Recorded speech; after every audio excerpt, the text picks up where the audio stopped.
So these are the situational questions.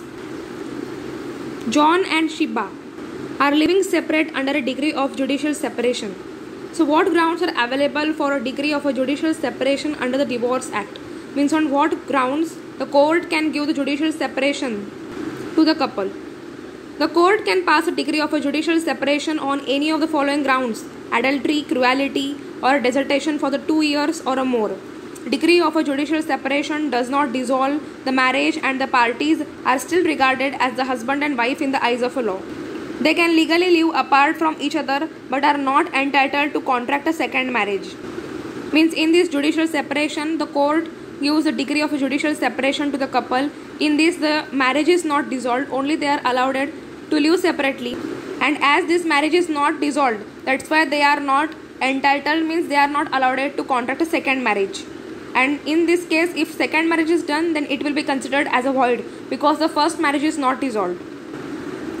On this situational question, second question is asked that what is the procedure which is prescribed by the Divorce Act if they want to dissolve the marriage by the mutual consent. Means here they have got the judicial separation and now they have to dissolve this marriage by the mutual consent. And what is the procedure?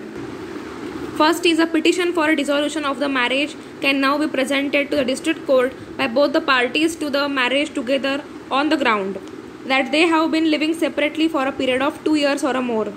Means here the petition must be first filed in the district court by both the parties.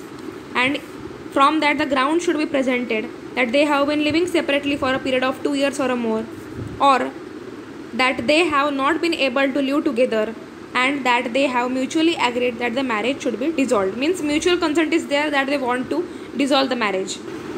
So what are the steps that to be undertaken to dissolve the marriage by the mutual consent? Step 1 is that the filing the petition in the family court. Second is that the court shall, on being satisfied about hearing the parties and making the necessary inquiries, then after that the court may pass a decree declaring a marriage to be dissolved with the effect from the date of that decree.